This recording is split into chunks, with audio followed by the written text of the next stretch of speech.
Ladies and gentlemen, I want to welcome you to this session, which is agriculture.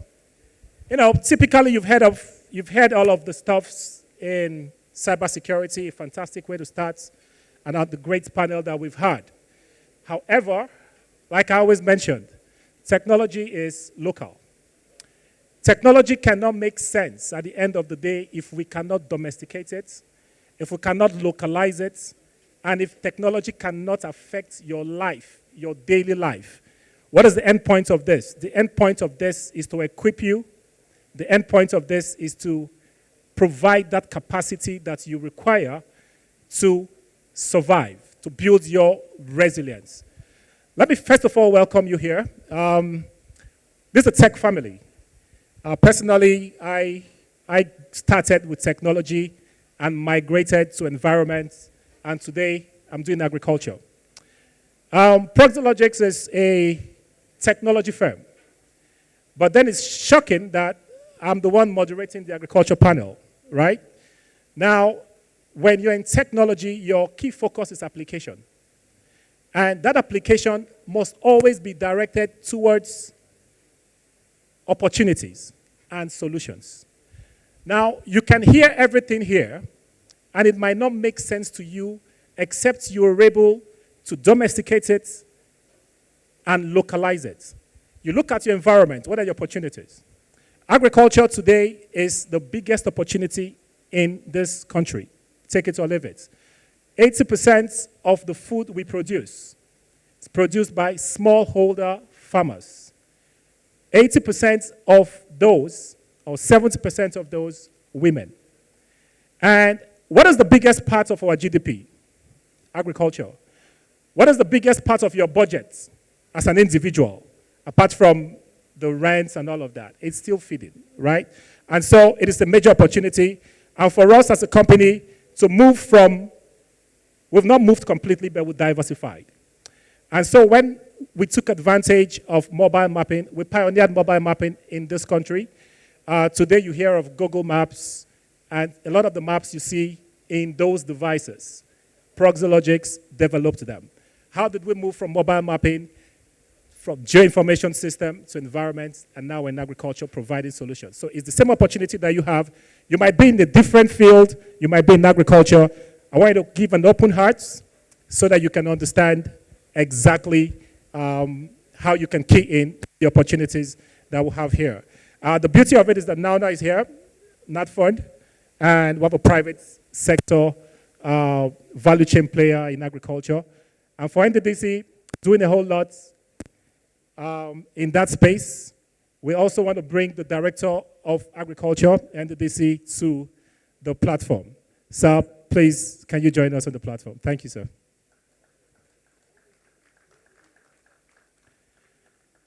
He is championing a lot of the agricultural projects that we are seeing around the states of the Niger Delta. And in this discussion, in this conversation, we will want to ask and see how all of us and any one of us can key into that opportunity. It's easy to want to make money, right? But the other thing is, how do we make the money? So I want to give an opportunity to members of the panel to introduce yourself, and permit me to start with the lady in the house. I'm going to break the protocol. So Naona, I'm going to give you the microphone. Introduce yourself and make that opening remark. Thank you for not leaving.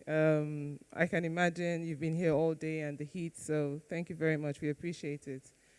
Thank you, Ross, for introducing us and for the brief. I would like to thank the organizers for inviting me, more so for the opportunity to speak, because it's usually rare for us Agric people to be invited to tech events. Usually it's the other way around. We invite the tech bros and sisters to come to our events and listen as they, regale us with their tech lingo. The truth is we don't even understand what they're saying, but we just listen and nod our heads. So it's always a pleasure to come back to Port Harcourt. Port Harcourt is my home. I live in Abuja now, but I spent my formative years here, so I regard Port Harcourt as my home. My mother lives here. Good afternoon, Mommy. She's somewhere in the audience. Good afternoon. In summary, I'll just be brief. In summary, what tech has enabled businesses across all spheres, including agriculture, to do is improve efficiencies, enhance productivities, and increase profitability. Technological advancements in farming have led to increased yields, efficiency, and reduced environmental impact across all the value chains, so crop production, livestock, aquaculture, and agroforestry.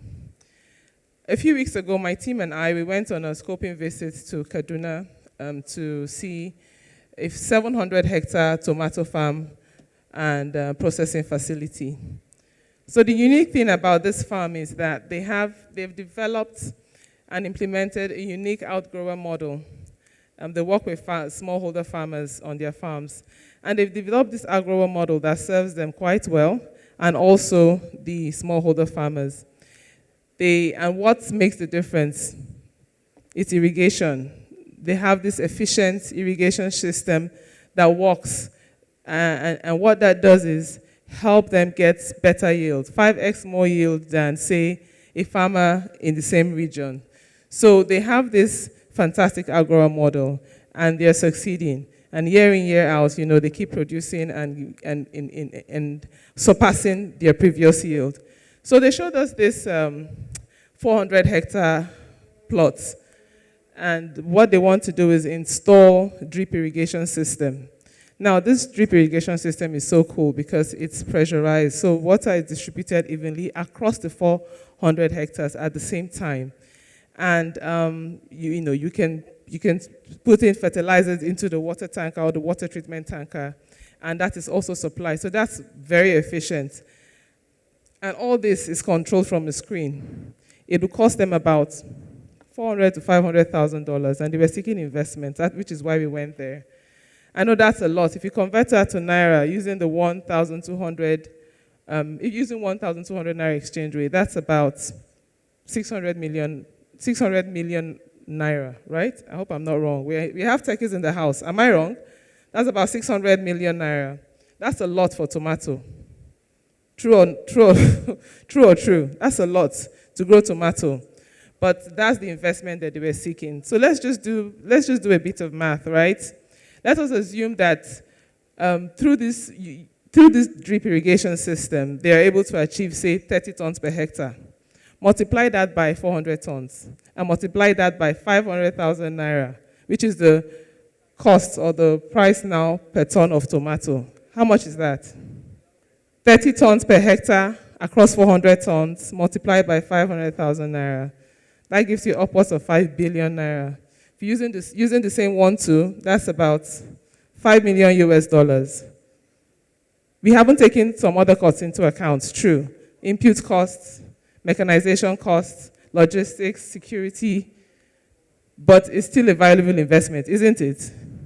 If you invest in growing tomatoes, and the tomato season is what, 3 to 5 months? So your cash conversion cycle is less than 12 months. Anyway, I just wanted to put it out there how lucrative farming is and how tech, is supporting efficient water management and how that is affecting yields. So increased profitability. We live in an increasingly knowledgeable society. I remember years ago we would go into the banking hall to withdraw cash. Who remembers? Who remembers going into the banking hall to withdraw cash? I remember. I'm that old. I'm sure you're surprised. Anyway. And then came the ATM machines. Fascinating, right? I remember vividly using the ATM machine for the first time. I slotted in my card, punched in my PIN, and the money came out. Well, actually then it was more like We thank God for growth. Anyway, what I'm trying to drive home is that we are advancing technologically and millions of people are being left behind. The digital literacy gap is widening at an alarming rate. In no other sector is this issue as glaring as it is in agriculture. We cannot fold our arms and say that it is not our problem. Why? Because we are only as strong as our weakest link. So my question to you is this: how can we use tech to solve the challenge of the digital literacy gap and the low rate of tech adoption in agriculture? I recall during the lockdown, all industries shut down. Oil and gas, name them, everything shut down. You know what did not shut down? Food production and processing. So agriculture is essential for our survival. It is essential for driving social causes and breaking barriers. And if there's any sector that needs technological advancement, it is ours. Advancement in technology in agriculture has the potential to further progress in all aspects of food production, promising a future where Nigeria can achieve food security while safeguarding the health of its diverse ecosystems. So I implore you to engage us, extend invitations to our events, participate in ours, understand what the major challenges are in our sector, include us in the entire process of solutions development from conceptualization to demonstration. So before I conclude, I would like to briefly talk about the blight situation. For those of you who are not aware, Nigeria produces arguably the best ginger in the world. Yes, Nigeria produces the best ginger in the world. Why? Because our ginger has a high pungency rate, high pungency than many other gingers in the world. We have, our ginger has high oil and high oleoresin content. These features make it one of the best, and our ginger attracts premium pricing in the global market. Kaduna South being the hub of ginger production, ginger is also grown in Nasarawa, Plateau, FCT, and Gombe, and in a few other states. Ginger production in Q2 of 2022 was 4.6 billion naira. Exports, ginger exports revenue in Q2 was 4.6 billion naira. In Q2 of 2023, 1 year later, it hit 10 billion. So you can see the progression. And we haven't even scratched the surface of what is achievable in terms of ginger production. However, last year, in 2023, we hit a brick wall. Ginger being cultivated was affected by a fungal infection across all the ginger producing states. So Plateau, Nasarawa, Kaduna was badly hit. We lost 80 to 90% of our ginger. So for those of you who are wondering why ginger is so expensive, this is why.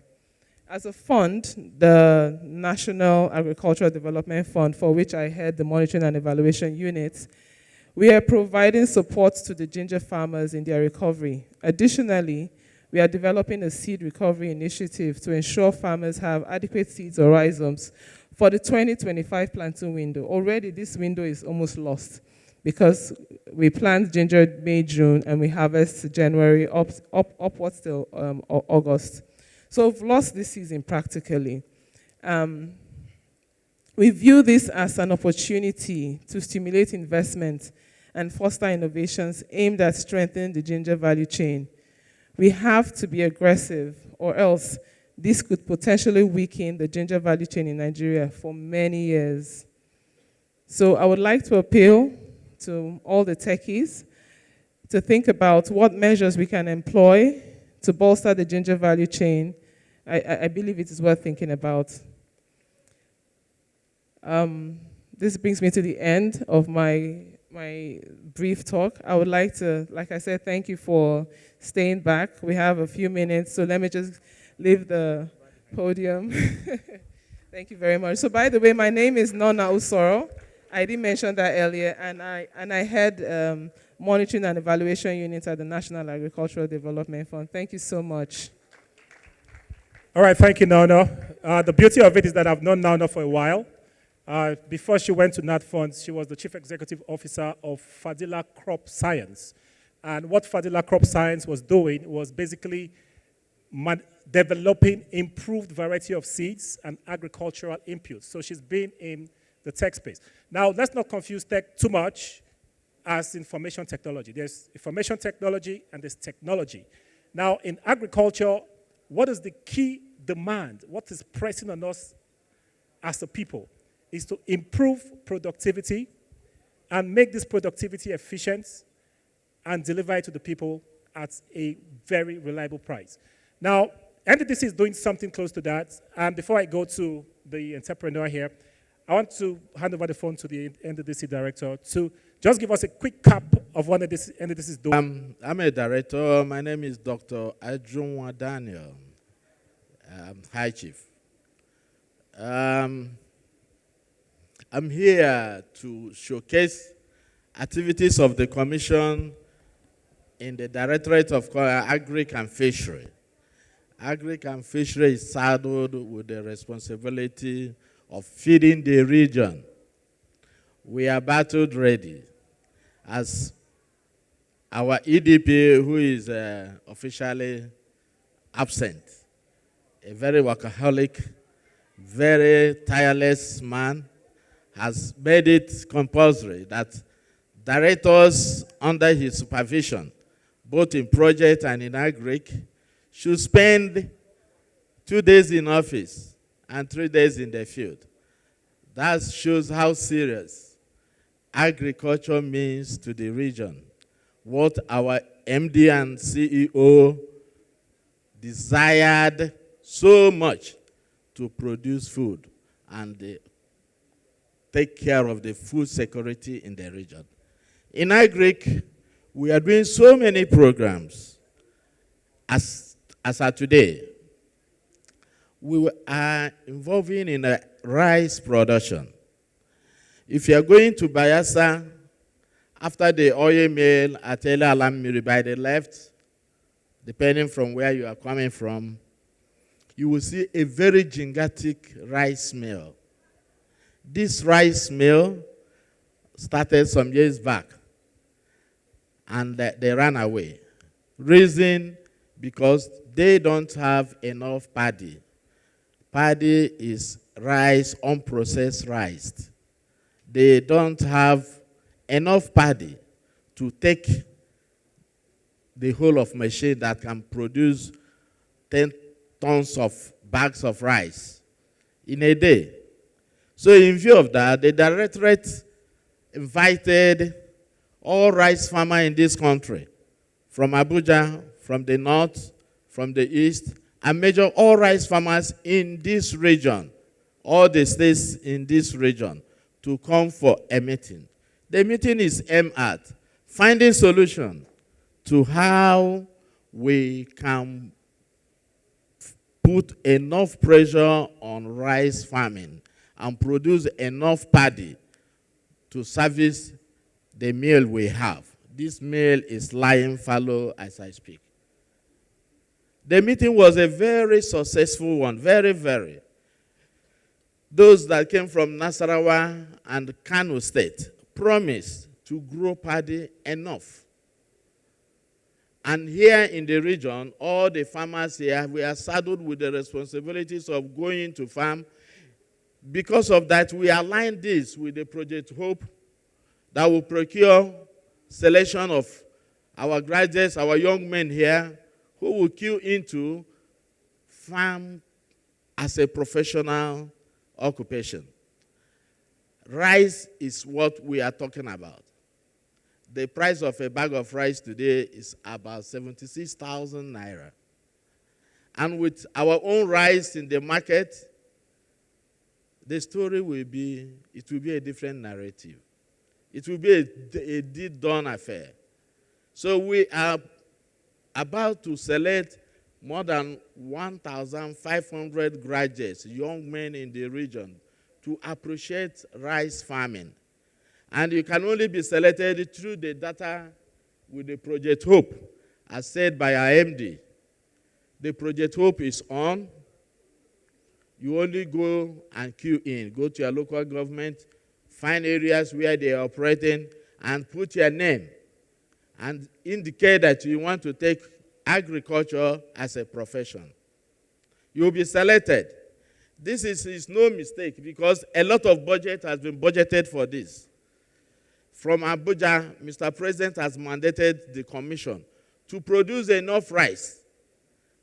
Let me stand here to say that virtually every state in the region, the 9 states that makes up NDDC, can grow rice.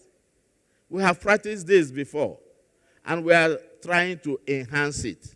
With a technology approach, we we pray to make a rice production one of the best. Our rice will be one of the best. In the next 4 months, you will see NDDC rice in the market. Can you rise for applause? I am saying that this is a fact. This is what is ongoing, and very, very soon you will see it happen. We are also into palm production. Just 2-3 days ago, we had a meeting with them to mechanize their palm. We have procured machines that will process the palm. If you have any farm establishment with up to 5 hectares, also the Project Hope is also doing that. But the one already now, we want to harness it and make sure the palm production is effective. Before now, Malaysia is now growing palm. They derive it from Nigeria. It's now a history. In Imo State, we have other palm. In River State, we have Rezo palm. And virtually in all the states, we have palm production well established, but they are marable. Okay, so as it is today, we have everything to enhance them, to support them, to provide the necessary fund, to provide the necessary seed has been concluded. And who will man all this? There is a training program about to start. It is through Project Hope. You have to go and register. Go and register before it is too late. This Project Hope is not just a mere body for themselves. It's for you and I. It's for the region. It's for NDDC. We decided that you no longer come to my office and say, Oga, please, I want to be selected. We don't need to know anybody in NDDC before you be selected for any program in NDDC. All you need to do is to queue your name. Project Hope is to provide 500 hectares of land in the 9 states of the region. 500 hectares of land in the 9 states of the region. And who are to be trained? It's you and I, our brothers. Go and key in. We went to Bayelsa. We discovered that we have over 520 ponds lying fallow, unutilized in Bayelsa State. Probably it was built by the state government, but they abandoned it. We have taken over. So we want to go into fish production, fishery. New varieties have been introduced. Everywhere you see fish pond with catfish. We have varieties of tilapia and other varieties of fishes that has been brought from Ireland and so many, all these countries in Europe. The experts are coming to train you. The selection is waiting MD's approval so that once it's done, the Project Hope will do the selection. And when the selection is done, you will be taken to Bayelsa. You'll be taken to Abia. We have arrangement for your accommodations and feedings. Everything has been settled. So if you are taking Project Hope on a ride, or so they do, it's no longer like that. Yeah, thank you so much. NDDC is poised with the decision of empowering the youth. The youth are paramount. 2 nights ago, all the heads, all their leaders gathered here for a meeting, a way forward. I made you appreciate agriculture. We have made there is no agriculture. We travel to Akwa Ibom and found that we can grow, carrot. We can grow cucumber. We can grow, name it, all this pepper, tomato, all these that are being shipped from north. We can grow it here in the region. It is true. A young guy, a young graduate took us to his farm. For virtually everybody that traveled with us ate cucumber in his farm. Yes, so because of time, I want to say that the Agric Directorate is doing marvelously well. And we are ready to accommodate every youth and make our youth self-reliance. No more doing things out there, unnecessary things that is on hard. Join Agric program. Join Project Hope. Yeah, tomorrow will be better than today. Thank you, sir. Thank you so much. Thank you. A round of applause for the director, please. Next, before we, things that are niche areas are not for the crowd. And one thing I can assure you is that somebody here will become rich because you were attentive. I'm coming in from Sokoto. I came in from Sokoto for this event. I live in Port Harcourt. While in Sokoto, I met a lady from Bayelsa at a place called the Usoroh catchment. She came to buy onions. Now, the Usoroh catchment is the biggest onion production zone in Nigeria, and they have the best onions in Africa. We are doing a 7,000 hectare project there currently, funded by the World Bank and the Ministry of Environment. And somebody told me, your sister is here, because he knows I'm from Rivers. And they say, your sister, I'm like, what is a Bayelsa woman doing in not Sokoto town, a local government in Sokoto? She was there and she had bought 2 trucks, 2 trailer loads of onions. And I wanted to know, how did she get into this business? How? You're coming from Yenegoa and then you're doing this much business in Sokoto State. And she told me that she's been doing this for the past 6 years and that her turnover per month, profits per month from selling onions is 7 million naira. 7 million. Just from moving onions from Sokoto to Port Harcourt. 7. When Naona and Co started, unfortunately Von is not here, when they started Japtino Foods, there was an argument that happened. We were aggregating the rice from the north, from like 14 states, and somebody within the discussion some years back said, no, Port Harcourt cannot consume all this rice. Now, aggregation had been complete from the farmers. It had gone to the mill. And somebody within their team asked me, Ross, are you sure that Port Harcourt can take up all of these 17 trucks of rice? I said, try it. Try Port Harcourt. They brought the rice into Port Harcourt. That rice did not stay in Port Harcourt for 3 days. It tells you how much of a purchasing power this city has and how much opportunity you have if you get into agriculture. Now, Kingsley is a core exemplification of investments in agriculture. And before we go into the question and answer sessions, where I want to pull out a few things that will benefit you, practically, this is not about cyber or data. Trust me, in those areas, we understand how profitable it is.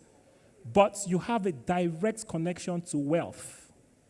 A direct connection to wealth. And it's this wealth that a lot of us do not see. And the reason why I got into agriculture, basically, was because the CBN employed me to do mapping and data collection and data profiling for thousands of farmers across the country during the Anchor Borrower program. And in my sense, our work was basically to collect farmer data, map their farms digitally using technology, estimate the amount of inputs that farmers will require. That was why we went in. But two years into it, I started doing agriculture because I saw 100% profit in agriculture.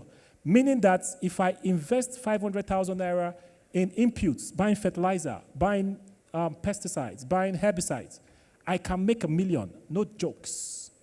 No jokes. And it is some of those things that I want to highlight to that one individual who wants to know and want to ask the questions. Let me hand over to Kingsley to quickly give us a roundup, and then we'll go into those core discussions. Kingsley, tell us about what you're doing. Our brand set out to address the issue of palm oil adulteration, which is commonplace across many markets. So we have our brand now present in 6 cities across Nigeria and footprint in the diaspora market. So as much as there can be an argument about whether agriculture qualifies as tech, I say yes. Yes, because agriculture is the confluence of every tech endeavor. You find application of every part of tech in agriculture, ed tech, training farmers, fintech, farmers need to transact, several other areas, Internet of Things, AI, and the likes. And I listened to the co-speakers and particularly the director that mentioned something about a moribund rice mill. And it brought, and I can relate to that because our approach to agriculture over the years has been such where we see it as an empowerment scheme and not as a business. So as an agribusiness endeavor, we have to look at the opportunities. We have 60% of the uncultivated arable lands in Africa. We have over 30% of the workforce engaged in agriculture. We have arable land, obviously. We have a growing population, which means there's a demand and there's also propensity for supply to also catch up. And that is where technology comes in. Technology in all of its forms, as Ross said, is local. How can a farmer improve their yield and productivity? First, the first contact point is education. The second thing is, how can they leverage the solutions that you create to amass wealth and create value? It could be creating market systems. It could be creating an AI technology that helps them to have a go-to source to diagnose certain pests and diseases. So I conclude with saying this, that everybody here present, tech enthusiasts, tech practitioners, think how you can develop novel solutions that can help drive productivity, efficiency, and improve livelihoods of farmers. And trust me, it's a very profitable business. Thank you. When we start looking at farming as a business, because farming is very lucrative, farming is one of the only ventures that will give you over 100% returns under 12 months. I have personal farms. I farm all the time. My major farm is in Benue, in Adamawa. For investment, say 10 hectares, you're investing like 7 million naira now because it's dry season and you have to pay for irrigation. So that makes it slightly more expensive, but producing during the dry season is more profitable. So you invest 7 million naira to do 10 hectares, for example, and you harvest, say, at a minimum 3 tons per hectare, and paddy is 500,000 naira. So let's do the math. How many percent returns is that? Sorry, I like doing math. So it's over 100%, and this is under 12 months, it's actually under 6 months. So when we start looking at farming as a business, farming is not a beneficiary. We can't continue this beneficiary model that we are doing. And, there's always this call to attract youth to agriculture. The truth is, youth don't understand that it is very lucrative, because if you tell me that I will get 100% under 6 months, you don't have to convince me. I will go into it. So we need to begin to change our mindsets regarding how we look at agriculture. Agriculture is not for a poor man. People that are doing agriculture today are millionaires. That's one of the things you need to understand. People who are in Agric, a lot of them are millionaires. So when you look at it like that, I'm sure you will see opportunities. So talking about the advantages. So Niger Delta has a comparative advantage in producing cassava, in producing oil palm. If you focus on that, look, cassava is one of the most sought-after crops produce for B2B. There isn't enough cassava flour. There isn't enough ethanol. There isn't enough raw materials feeding the industries that need it. There isn't enough cassava to supply to factories that are doing sorbitol. There isn't enough cassava to produce cassava flour, for example. And cassava flour is healthier. It has less gluten value than wheat flour. So the demand is high. So something like cassava now, do you have small land? Why don't you start? The required resources are out there. Information is online. If you want cassava stems, there's Umudike seeds that you can approach and buy cassava stems. There's IITAs in Ibadan. But Umudike seeds is closer. You can even register as a seed entrepreneur. So when an organization like NDDC is looking for cassava seeds to buy, they will approach you and buy. So these are easy entries, in my opinion. In terms of technology, look, technology for agriculture, Technology has done a lot for agriculture in terms of increasing productivity. I doubt that we'll be able to feed ourselves if we didn't have agriculture helping us to boost yields.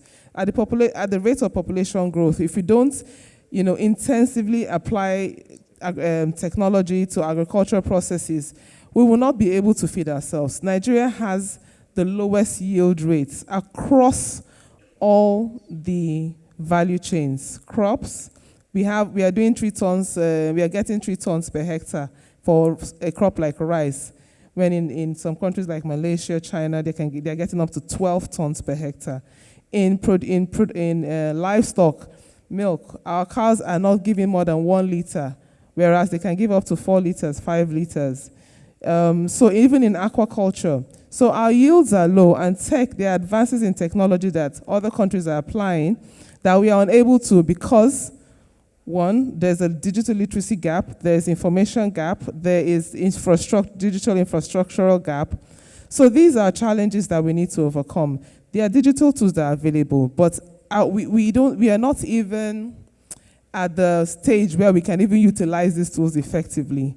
So in terms of agriculture, if there is nothing else that tech would do, let it focus on agriculture. And there's a lot of policy issues that we need to overcome. For example, we use drones for monitoring to ensure, for crop monitoring, but there's a lot of, regulations around it. So it prevents more farmers from being able to utilize drones, even though it helps with managing the crops, proper crop management. So there's a lot of, policy issues that an organization like NDDC and ours can drive to support the integration of technology into agriculture. Thank you, Naona. I'm going to come back to you. I'm going to come back to you in the direction of gender and the opportunities that are available from your organization, NatFund, and especially NDDC as well, for women. I've heard the director talk, but I've not seen that gender direction, specification, in the sense that what are the programs that are available for women within NDDC? Of all sincerity, NDDC is gender friendly. NDDC is gender friendly. We do a whole lot of things. And because of the mind of our MD, he came up with this Project Hope. Project Hope does not know whether you're a man or a woman. It's just for you to register. So that's not exactly gender friendly. We want something that is specifically for, maybe this is a suggestion. Yeah. Is there an allocation? Is there a percentage that will be allocated for women? Understanding that women are more in agriculture. Yes. Actually, NDDC in their own part, it's just the willingness and the interest. If you allocate, say, 50% of selection of participants, women, and if the women does not have the interest, what happened? So we made it open that whether you were a man or a woman, there are a whole lot of programs going on now. And whatever program you want to join, you feel you are at your best, you feel you can make your life, give a new narrative about yourself. We have programs on fishery, I said it, on poultry, I said it, on agriculture, farming, I said it. Farming, like the last speaker said, we have new varieties of cassava stem. This cassava stem, within 3-4 months, you harvest them, and of greatest yield is already on ground. Soon it will be shared to registered farmers or people that were selected. So issue of gender friendly, issue of gender like women, we are gender friendly. Nobody is left behind whenever NDDC is doing things. Thank you. And yes, NDDC does not ask you whether you are age.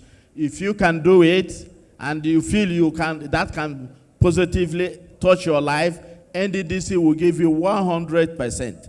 All NDDC is aimed at making you self-sufficient, making you self-reliance, making you employer of labor. The kind of poultry we have now, if you just register, and you want to do poultry business, I am telling you, the poultry in 2 good months, is in the market. The one in the market, now go and buy any poultry fowl. They will tell you the price. You can even stay in one room.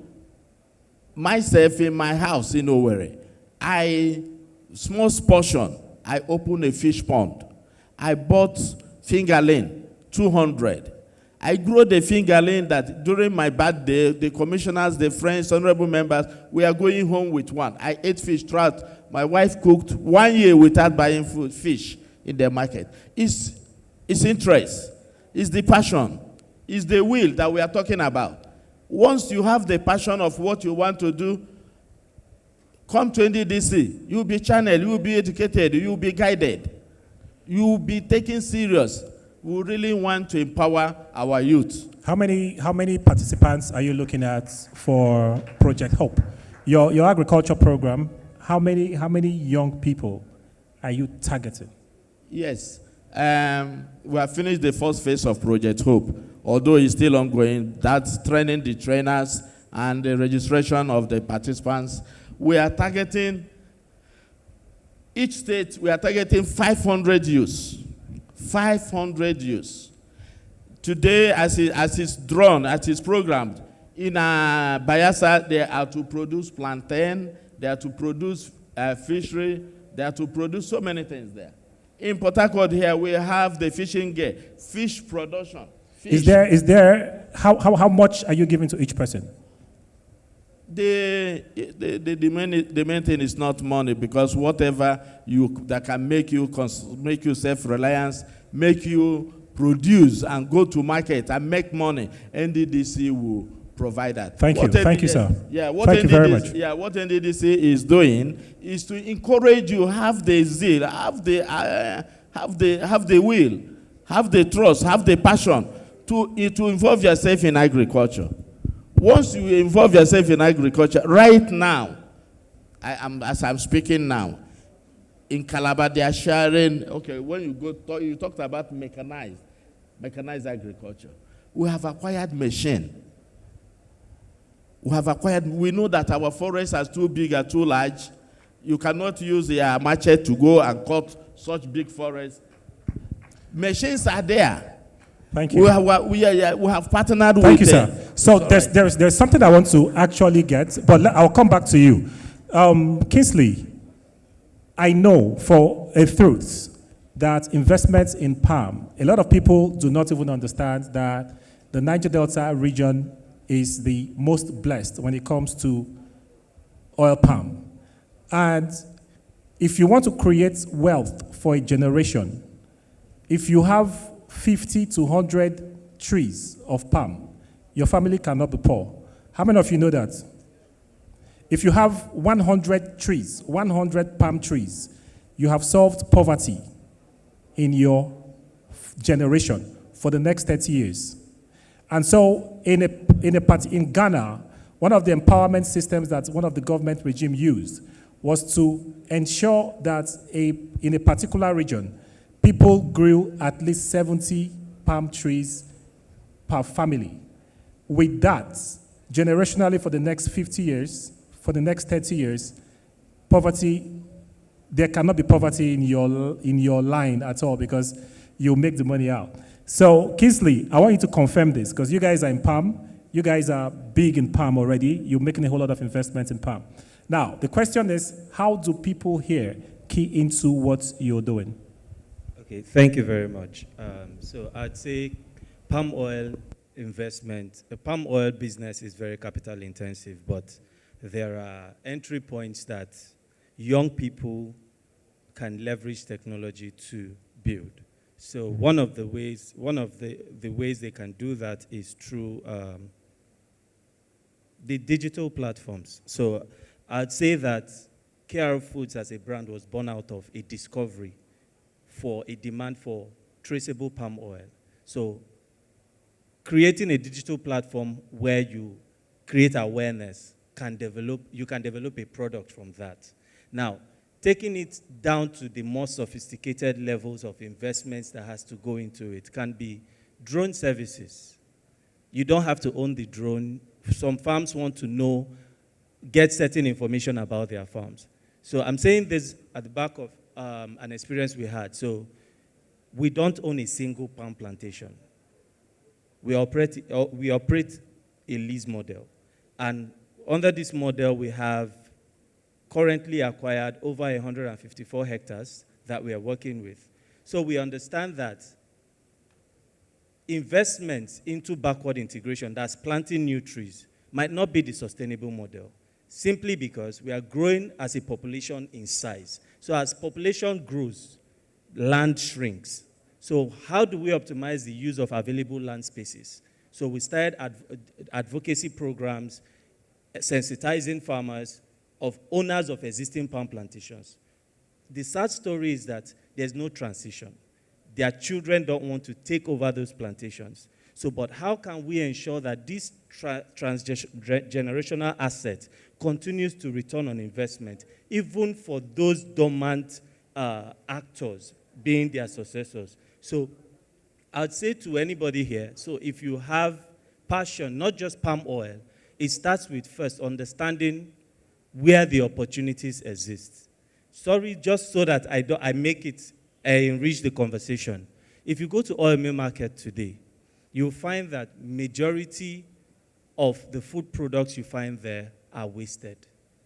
Can you develop a solution that addresses that? There can be on-site cold storage solutions.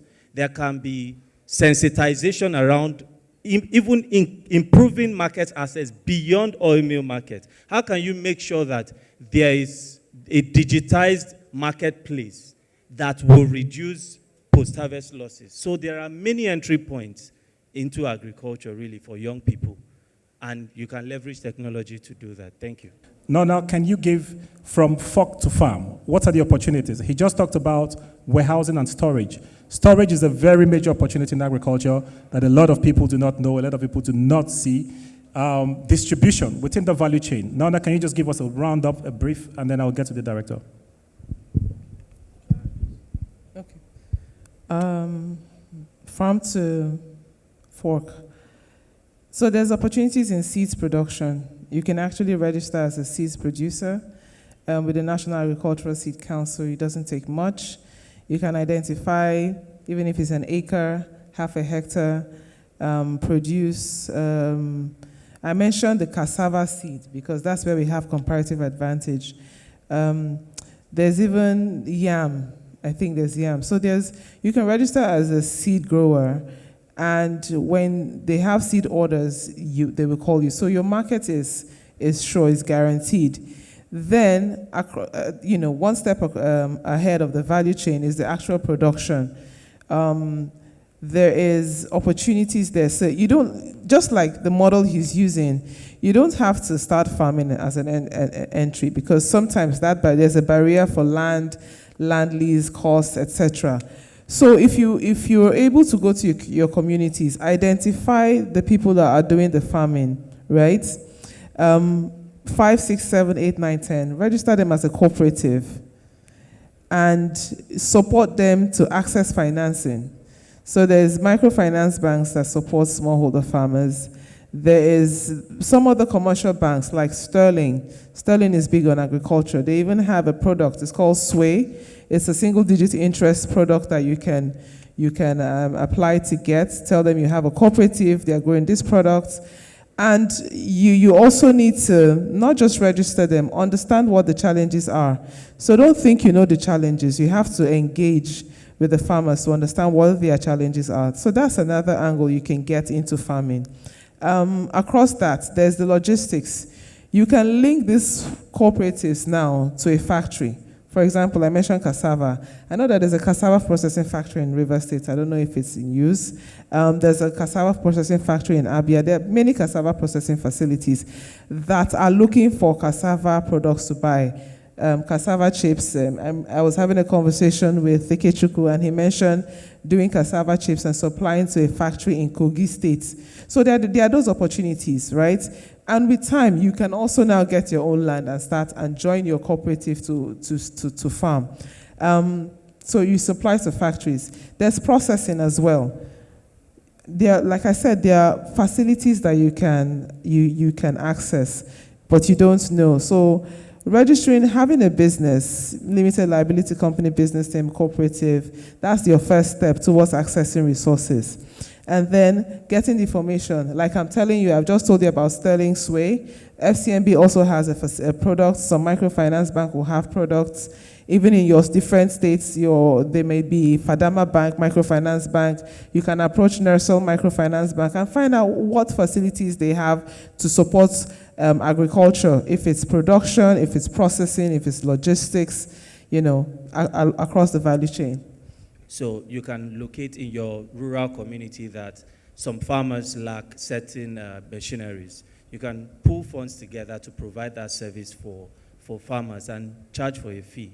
And you don't have to get your hands dirty in that regard. I agree with you completely, because in the Niger Delta, we have less than 100 tractors. That is just by the way. Logistics, like Naona mentioned, is a big deal in agriculture as well. If you know a producer in the village, it's as good as having money. I told you about a Bayelsa woman that goes all the way to Sokoto because you can't get there, and then she brings it here. Her margin is almost 70%, because the cost from where she's buying from, all she's paying for is logistics, and when it gets here, she's making almost times 2 of the profits, right? So identifying production centers is also a very key. I'm just capping up. Director, I wanted to say something very quickly. To say something. Yes. Actually, what we are doing right now, we have acquired processing machine, palm processing machine. And what he rightly said, locating cluster centers. Cluster center, it's not just an individual. Cluster centers where they are processing oil, maybe 6, 7, 8, putting their rolling, whatever they use to process the palm.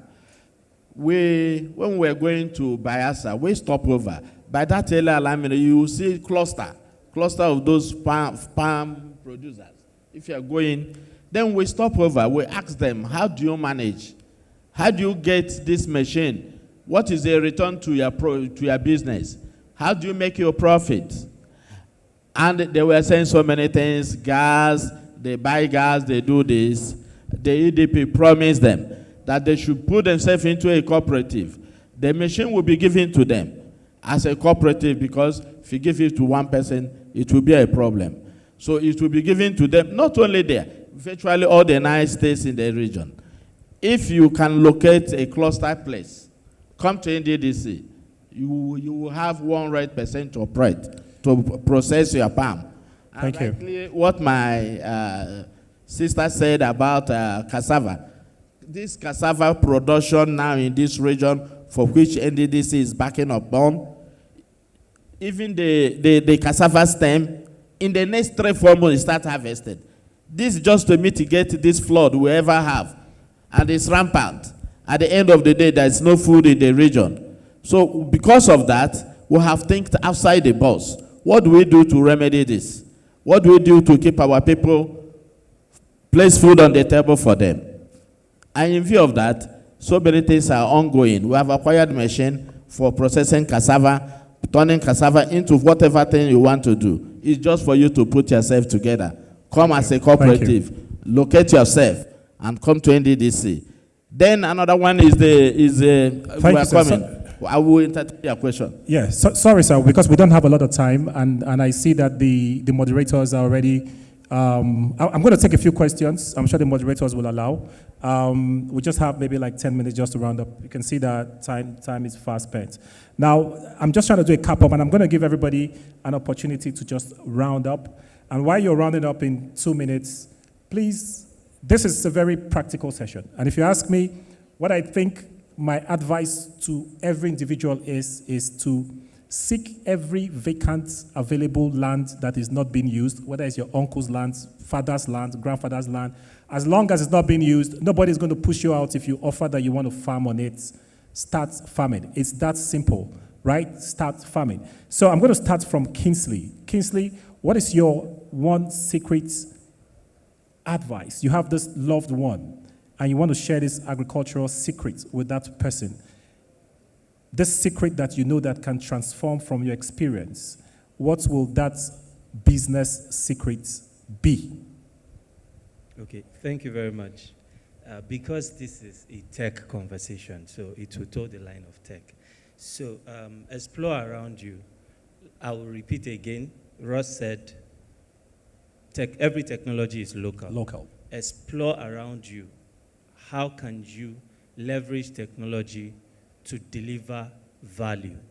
And in delivering value, understand that value has to be cheap or affordable. It could be that you're making things faster for people, or that you're making things is either cheap, fast, or in some cases traceable. So understand the value that exists and plug in there. Trust me, there are millions and millions of them. Time would not permit me to do that, but I can tell you that if you find opportunities and solve these very fundamental problems, as you said again, you will cash out. You'll cash out. That's very key, cashing out. So we're going to share Kingsley's number with the organizers. So those who want to ask him more questions will ask him. But we'll give the opportunity for those on the audience to ask questions. Naona, you've been there. I know you've been there. You've been in the fields. You've traveled around the north, and you've done all of these things. And today you are in an institutional organization that is administering, agriculture. You guys have 100 billion, right? Federal government just gave you guys 100 billion. How is that 100 billion going to favor the Niger Delta? Number two, what is that one secret that you will give? What is that one secret that you want to share with someone in this audience today? Thank you for those questions. I actually love both of them. So I'm from the private sector. I just joined government, and my brain is still private sector brain. I hope it doesn't change. At the fund, our 5-year strategy, our focus for this 5 years is food security. So our focus is on food security crops. So rice, maize, soybeans, cassava is one of them. But we also have opportunities for one or two other crops. The approach we want to use in working with farmers is through the cluster approach. So identifying different clusters.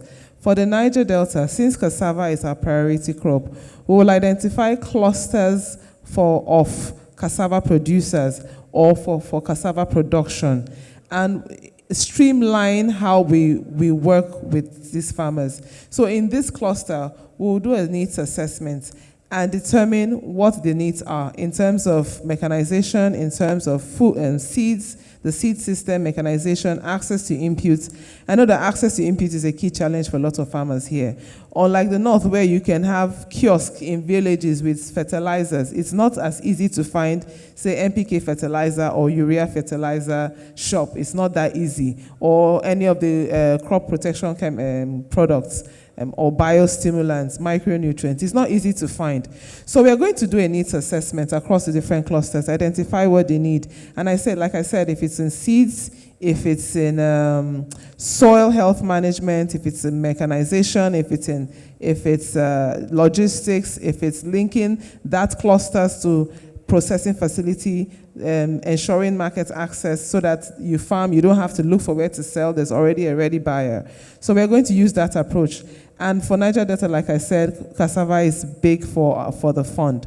We'll be working with financial and non-financial partners to do the on-lending. We are developing our product paper and the approach and the methodology. So very soon in time, and it will be good for us to even discuss with NDDC, sir, in the coming months, how we can partner together to ensure that we boost cassava production. Because, I've been sitting down here, I've been talking cassava. Maybe I should have done a cassava so that you guys will understand how big cassava is and how much you can make from cassava production.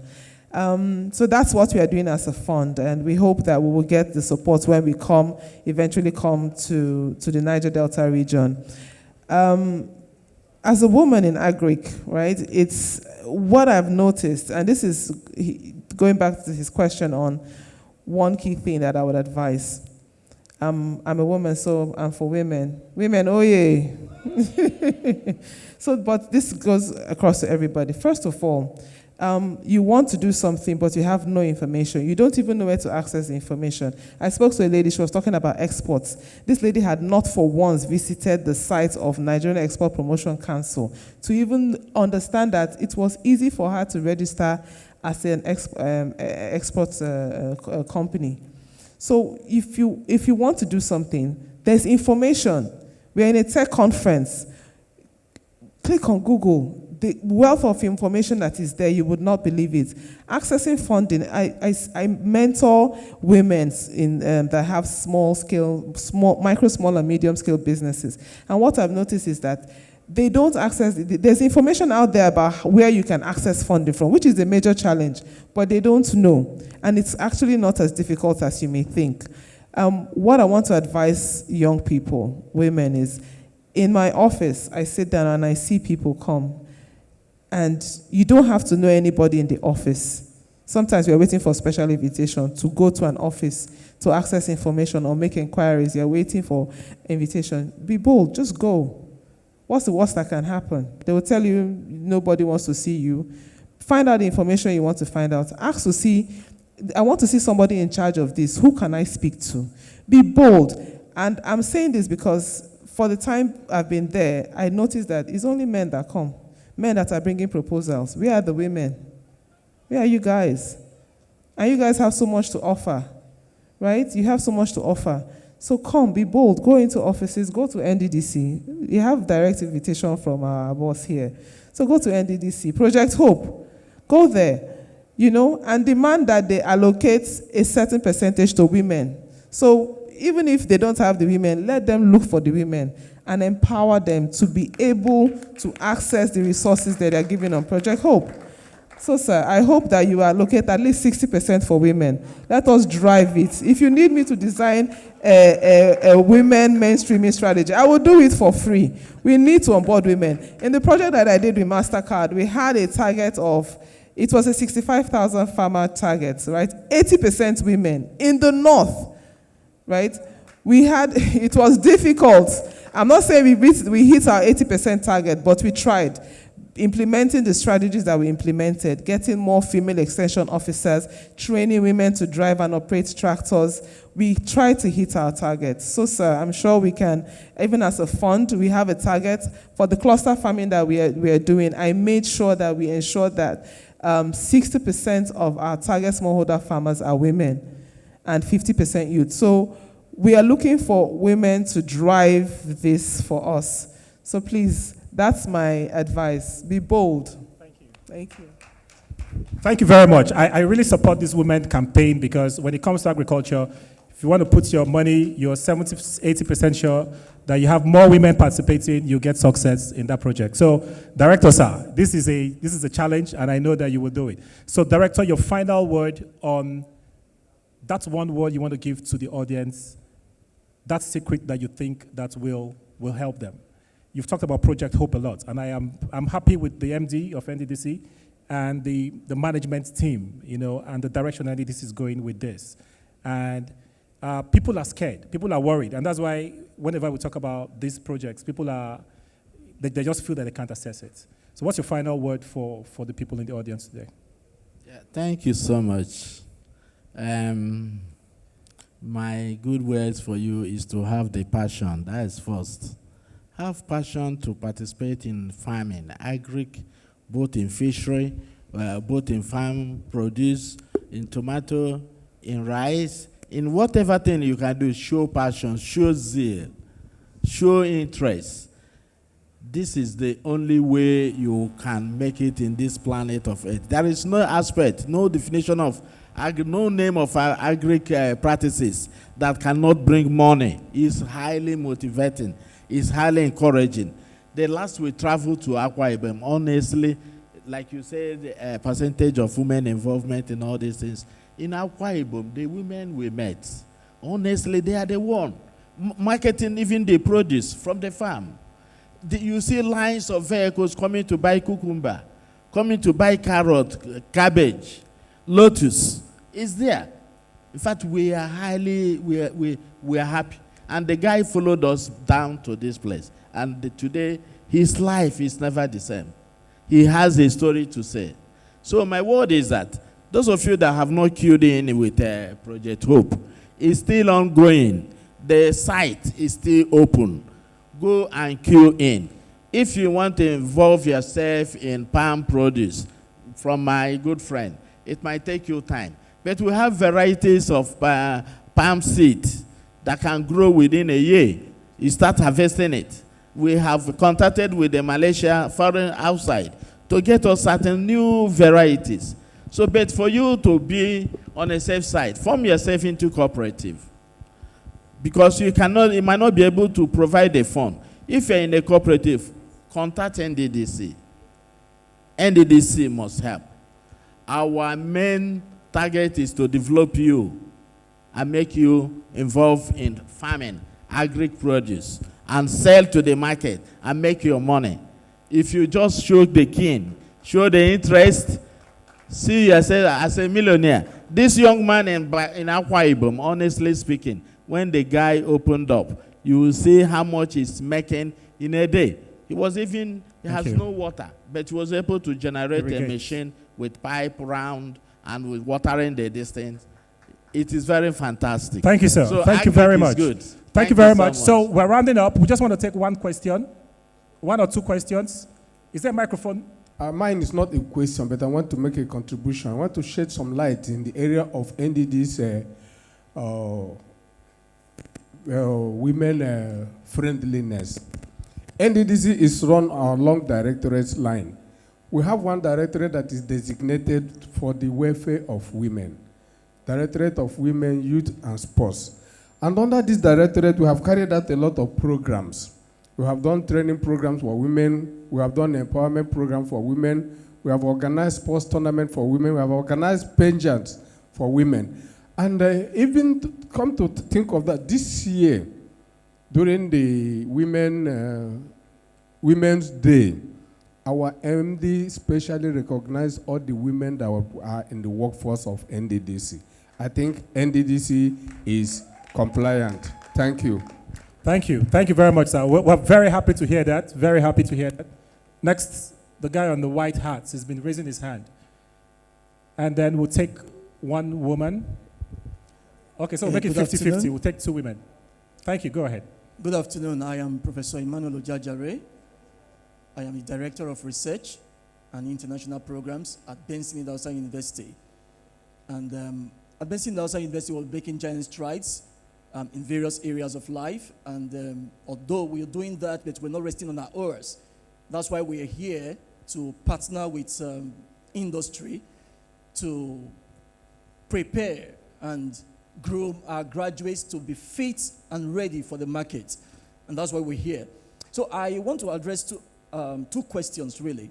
The first is, they talk about the cassava industry and the palm industry being so lucrative. I'm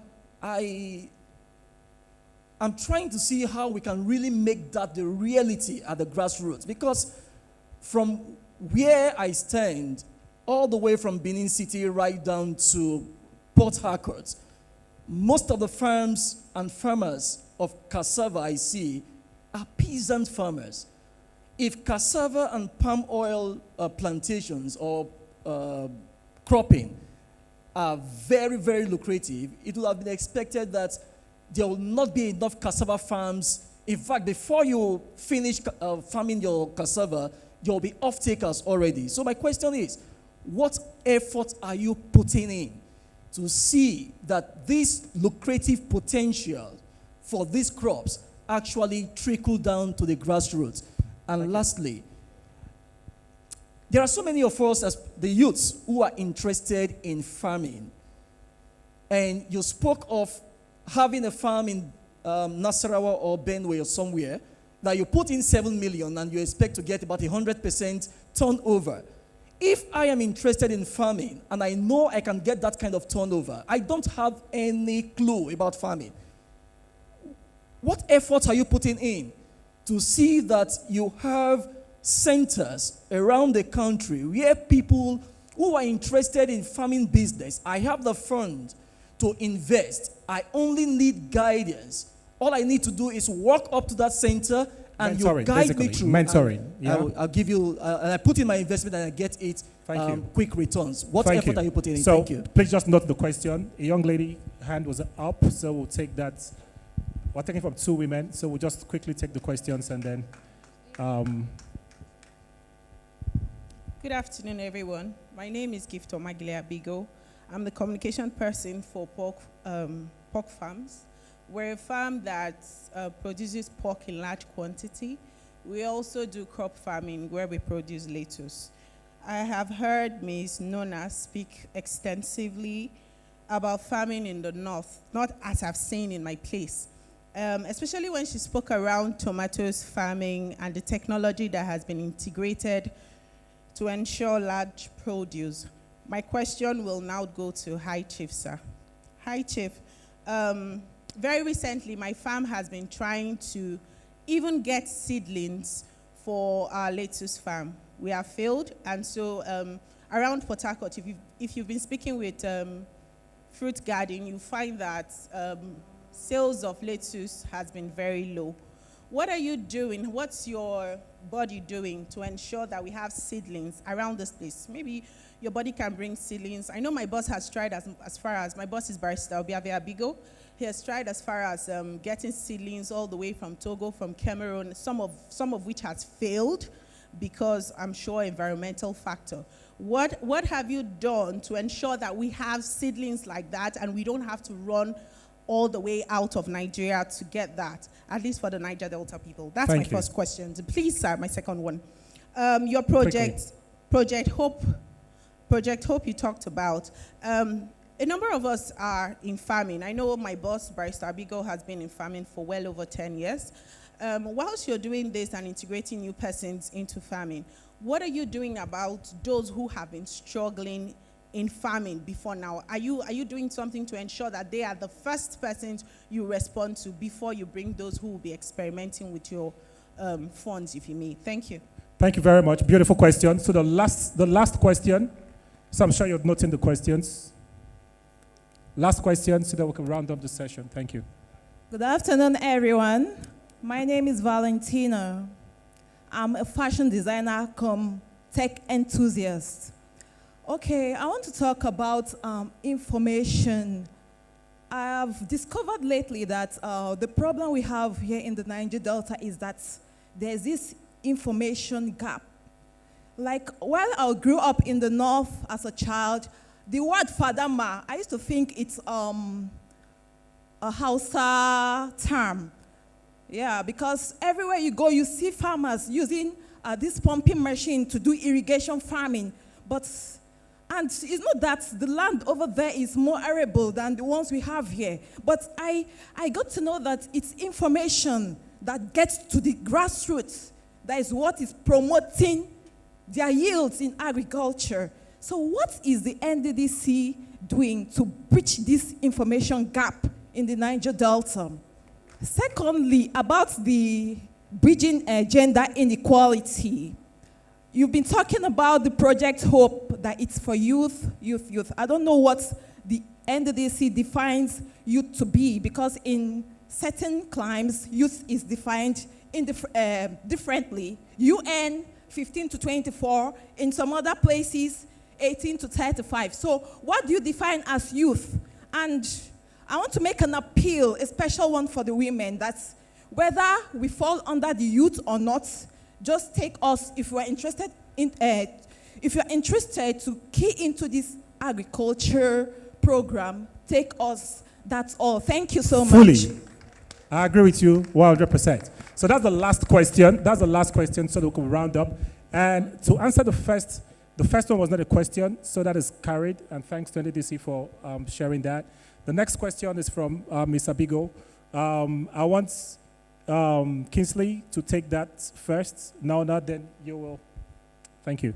And then most of the question is going to NDDC. So I'm going to wait for you. I'm going to wait, and then you take the last question. So can you respond to her question? Okay, so in trying to address her question, I can make an attempt Okay, to. yeah. So I think it's high time we begin to understand that community is important in agriculture. Agriculture in the north has evolved. We are just playing catch up. So we need to find ourselves in clusters, in communities where we can both share knowledge. And this knowledge gap is indicative of an opportunity for private sector. So I am averse to what can the government do for us. Every innovation, every revolution is private sector led. So the onus now lies on us as private individuals to plug into the opportunities that exist to bridge that gap for farmers in one way or the other. Then about the seed, access to seed, that is a business opportunity on its own. So it's a market linkage thing. And it's high time we start to look at agriculture from a system, market system perspective. So we look at these things individually. When we want to produce, we produce, then we want to look for the market. No, it's a backward movement. You identify a market opportunity.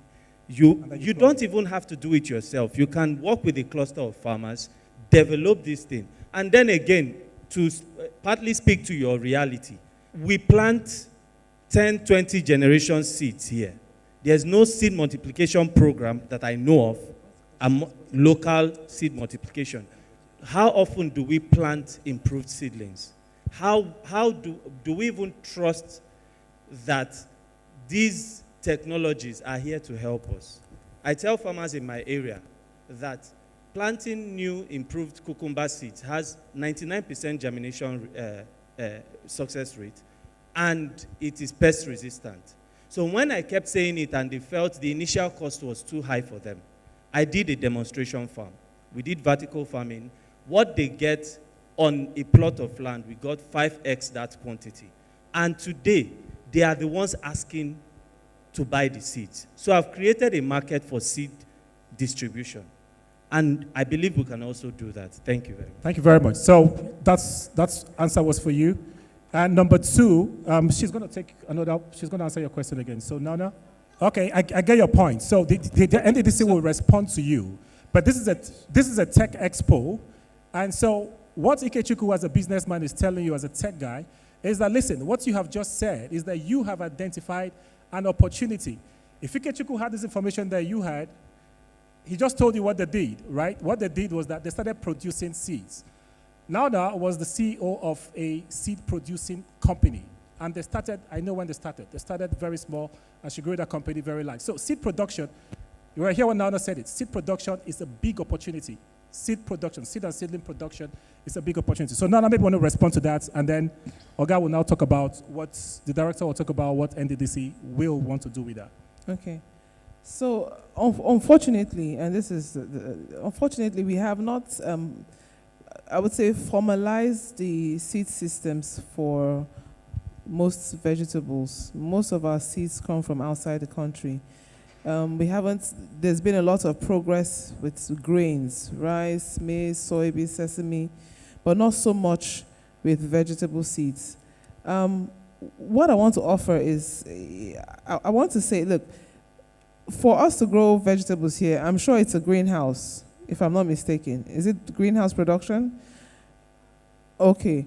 So there is a program in Ogun State.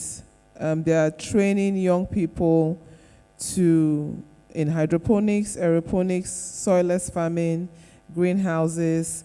So, and it's for 3 months. So it's from the construction to the production, all encompassing. It is a free training for young people, particularly women. Women are the targets. And if there's anyone here who would like to be part of that training, you can see me after this session.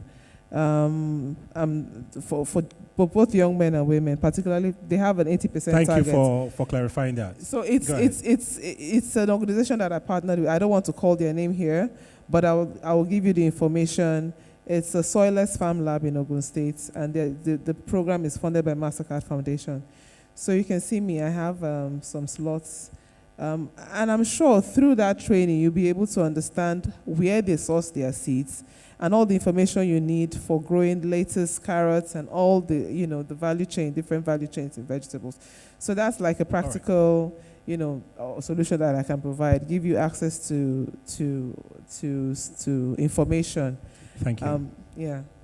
So as short as that is, thank you very much. So as short as that is, maybe after now, through the organizers, those that are interested can reach Naona and probably keen to what the agency and the MasterCard Foundation platform that she's offering. Sarah, please, can you respond to her question? So what she's asking basically is, at the institutional level, what can you do to address this shortage in seed production across not just lettuce, but other seedlings? The young man and that lady, her first question was, we mentioned Project Hope. What about that his Oga was doing a farm and was doing something, he needed how to get in, almost everything. Let me say it, that recently, just last 2 weeks ago, we sent, the directorate was divided, all the workers, all the staff in the directorate, to go in all the 9 states to identify large farms, both in poultry, both in cassava production, large farm that goes more than 5 hectares. And the records is there. We are processing those identified in all the states. So it's not that when you start your business, Project Hope will hinder it. No. Project Hope will employ you to a farm. I said Project Hope are saddled with the responsibility of getting 500 hectares of land from the 9 states of the region. And this land has been given. We're only looking for some legal terms and legal instrument for handover. That's what is holding it now. But if you have a farm, or your brother have a farm, or he's operating on poultry, or anything, and you know that he's meaningful, he's doing it, right, come to the commission, come to the 6th floor of NDDC, and give us picture. Tell us what you are doing. But they will stop them at the gates. Sorry? They will bounce them at the gates. You say what? They will stop them at the gates. No. So let me say it once again. So can you leave a number Please, or an email? Once you get to the gate, I will give you my number. Thank you very much. I will give you my number. Call and come to the 6th floor. That is that. Secondly, on the seed, we are partnering with institutes. We have Michael Obara University of Agriculture. We have in Owerri. We have in Kwara State, AMTI.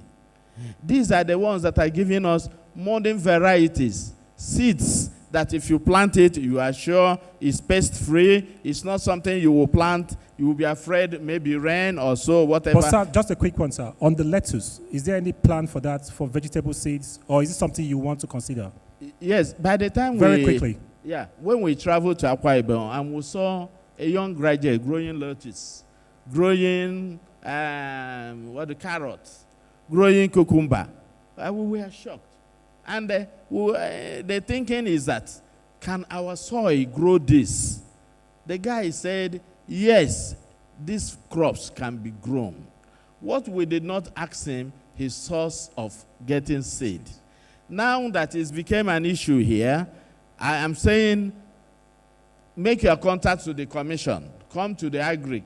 Through the next meeting with EDP, we will try to know how we can get seeds. Thank you very much. But meanwhile, we are partnering with the institute, the Agric Institute in this country, even not only in the region, outside. AMTI is Kwara State. They are doing a lot. They are doing a lot. This cassava stem, this new variety, go there, you get it, even as an individual. But as a commission, we are providing it, procuring it, to give, to spread and serve.